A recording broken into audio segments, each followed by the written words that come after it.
আমাকে দেখে কি মনে হয় আমি মুসলিম? হ্যাঁ, মন্দির হচ্ছে ভালো, একটা মসজিদ করে দেখা তো দেখি। মূলটা জানে যে মুসলিমদের বিভাজন না করলে, সংখ্যালঘুদের বিভাজন না করলে তারা কখনো মসনদে থাকতে পারবে না পশ্চিমবাংলায়। সিদ্দিকী মুসলমানের দল, মৌলবাদী দল, সেই জায়গায় আপনি একজন হিন্দু সম্প্রদায়ের মানুষ হয়ে এখানে কেন গেলেন? আমাকে দেখে কি মনে হয় আমি মুসলিম? না, আমাকে দেখে আমি কট্টরবাদী হিন্দু। তবে এত ভালোবেসেছি কেন? তার ভালোবাসা, যে ভালোবাসে তাকে ভালোবাসা যায়, তাকে ভালোবাসতে হয়। ভালোকে আমি ভালোবেসেছি। এখানে আমি মানুষের সেবা করতে এসেছি, আমি মানুষকে সেবা করতে এসেছি। অতএব এখানে জাত ধর্ম কোনো ব্যাপার নেই।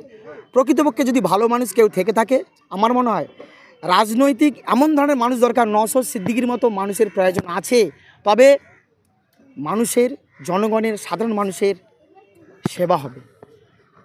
কিন্তু আমরা এর আগেও জনমত সমীক্ষায় ডায়মন্ড হারবারে এসেছিলাম, অধিকাংশ নন মুসলিম সম্প্রদায়ের মানুষরা তারা অভিষেক বন্দ্যোপাধ্যায়কে চুজ করেছে। সেই জায়গায় আপনি আজকের তিলক কেটে এসছেন, কি ব্যাপার বলুন, কেন এসছেন বলুন? আমি নিজে প্রার্থী ছিলাম। আমি কিন্তু আমাদের কাকদ্বীপ ব্লক শ্রীনগর গ্রাম পঞ্চায়েত আমি নিজে প্রার্থী ছিলাম। আমাকে অনেক চেষ্টা করেছে আটকাবার জন্য, কিন্তু আটকাতে পারেনি। আমি তো কোনো রাজনৈতিক দলের লোক নয়, কিন্তু আমি কেন ভালোবেসে এলাম? মানুষের সেবা করার জন্য এসেছি আমি। আমাদের সেবা করার সুযোগটা দিতে হবে। আমি নিরপেক্ষ মানুষ, আর মানুষকে সেবা করতে এসেছি। একটা কথা চিন্তা করুন, কাজী নজরুল ইসলাম তিনি বলেছেন, একই বৃন্তে দুটি কুসুম হিন্দু মুসলমান, হিন্দু তার নয়ন মনে মুসলিম তার পান। তাহলে কি তার কথাটা কি ভুল? যদি এই কথাটা ভুল হয়ে থাকে তাহলে আইএসএফ তো ভুল হয়ে যাবে, তাই না? আমরা কাজী নজরুল ইসলামকে যেমন ভালোবাসি, আব্দুল গফ্ফর খানকে যেমন ভালোবাসি, বিদ্যাসাগরকে যখন ভালোবেসে থাকি, রবীন্দ্রনাথ ঠাকুরকে যেমন ভালোবেসে থাকি, তেমনিভাবে নওশাদ সিদ্দিকীকেও ভালোবাসি আমরা। আমরা দেখলাম যে 22শে জানুয়ারি নরেন্দ্র মোদী রাম মন্দির উদ্বোধন করে দিলেন, তাতেও আপনার মন ভরলো না? তাতে আপনি মুসলিমদের দল নওশাদ সিদ্দিকীর দল। খুব ভালো প্রশ্ন, খুব ভালো প্রশ্ন। বিজেপি তিনি বারে বারে বলছেন তিনি হিন্দুত্ববাদী দল, কিন্তু কোনো ধর্ম শেখায় না, কোনো ধর্মকে অপমান করে বিশাল একটা ধর্মের জিনিসকে খাড়া করে দেওয়া, মন্দির খাড়া করে দেওয়া, এটা কিন্তু নয়। তিনি আমারও যেমন প্রধানমন্ত্রী, হিন্দুদের যেমন প্রধানমন্ত্রী, মুসলিমদের প্রধানমন্ত্রী, খ্রিস্টানদের প্রধানমন্ত্রী, সার্বভৌম দেশে তিনি প্রধানমন্ত্রী। তিনি একচ্ছত্র একটা সম্প্রদায় হয়ে কোনো কিছু করতে পারেন না। হ্যাঁ, রাম মন্দির হয়েছে, এটা আমিও ভালো, কিন্তু তার মানে এই নয় কোনো সম্প্রদায়কে মাটির সঙ্গে মিশিয়ে দিয়ে নয়, এটা হতে পারে না, এটা হয় না। আমরা দেখলাম যে জওয়াহরলাল নেহরু থেকে শুরু করে মনমোহন সিং পর্যন্ত বহু প্রধানমন্ত্রীর মাঝখানে এসছে, তারা কিন্তু কোনো ধর্ম নিয়ে এত মাথামাতি করছিল। সেই জায়গায় আমরা দেখলাম রাম মন্দির উদ্বোধন হলো, নরেন্দ্র মোদী লুটিয়ে পড়লো মাটিতে। এই সব ধর্মে এবং সর্বশ্রেণীর মানুষ ভারতবর্ষে বাস করেন, এটাকে আপনি কেমনভাবে দেখছেন? একটা কথা চিন্তা করে দেখবেন,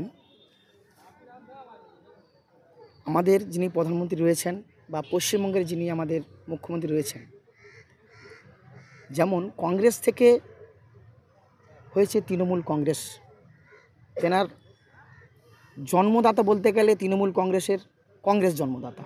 তিনি পালিত হয়েছে কার কাছে? পালিত হয়েছে টিএমসি কিন্তু বিজেপির কাছে। বিজেপির কালচার কিন্তু তৃণমূলের কাছে আছে। বিজেপি যেমন হিন্দুত্ববাদী দল, তেমনিভাবে তৃণমূল কিন্তু সেম।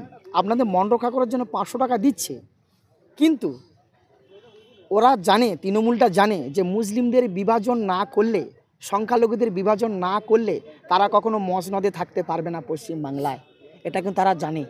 এই জন্যে তিনি যদি মুসলিমদের ভালোবাসতো, ওয়াকফ বোর্ডের যে টাকা আছে, তিনি কোটা হাই মাদ্রাসা করেছে, তিনি কোথায় বোম বাজছে সেখানে মজুদ দিচ্ছে, কোথায় অশুভ শক্তি সেখানে মজুদ দিচ্ছে, তিনি কই পেন ধরে দিচ্ছে না? তিনি কই আমাদের যে সংখ্যালঘু সম্প্রদায়ের মধ্যে থেকে কই এর উকিল, ব্যারিস্টার, মাস্টার এরকম হচ্ছে না? ওদিকে 500 টাকা দিয়ে বলছে তোমরা বাড়িতে থাকো, কাজকর্ম করো, আমার কাছে ভাতা নাও। আমার পক্ষ থেকে একটাই বক্তব্য, আমরা আপনার ভাতা নেব না, আর আপনাকে ভোট আমরা দেব না। রাম মন্দির করে দিল প্রধানমন্ত্রী, সেটাকে অনুসরণ করে দীঘাতে পুরীর জগন্নাথের আদলে আমাদের মমতা ব্যানার্জি মন্দির করে দিচ্ছেন, তা সত্ত্বেও আপনি হিন্দু সম্প্রদায়ের সনাতন ধর্মের মানুষের নওশাদ সিদ্দিকের হাত ধরছেন, এ কি বলবেন? একটা কথা জানবেন, আমি বলেছি একটা কথা, প্রকৃত ধার্মীরা কোনো অন্য ধর্মকে অপমানিত করে না, সমস্ত ধর্মকেই সে সম্মান করে, এটাই নিয়ম। প্রকৃত ধার্মিক হতে হয়। আমি তো মনে করি আমি প্রকৃত ধার্মিক মানুষ বলেই প্রত্যেকটা ধর্মকে আমি সম্মান করি। আমার কাছে যেমন আমার হিন্দু ধর্ম বড়, তখন একটা মুসলিম ভাইয়ের কাছে তার মসজিদ বড়।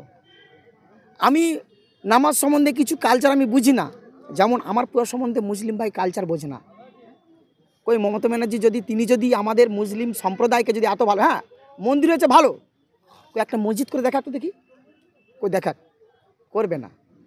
ওনারা জানে যে মুসলিমদের বিভাজন তৈরি করব আর আমি মসনদে বসে থাকবো, এটাই ওনার কালচার। তা মোদি আর দিদির মধ্যে কোনো ফারাক নেই, দুজনেই একই।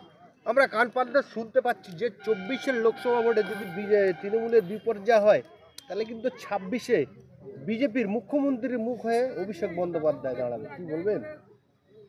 এটা কখনোই হবে না। আমরা যেহেতু আছি, আমরা আইএসএফের সৈনিক, আমরা তো জানি যাই হোক না কেন নওশাদ ভাই হবে, এটা দৃঢ় বিশ্বাস। আমরা ধর্মপথে আছি, তার নওশাদ ভাই পশ্চিমবঙ্গের মুখ্যমন্ত্রী হওয়ার সম্ভাবনা সবথেকে বেশি, এটা ভীষণভাবে আশাবাদী। অনেক অনেক ধন্যবাদ।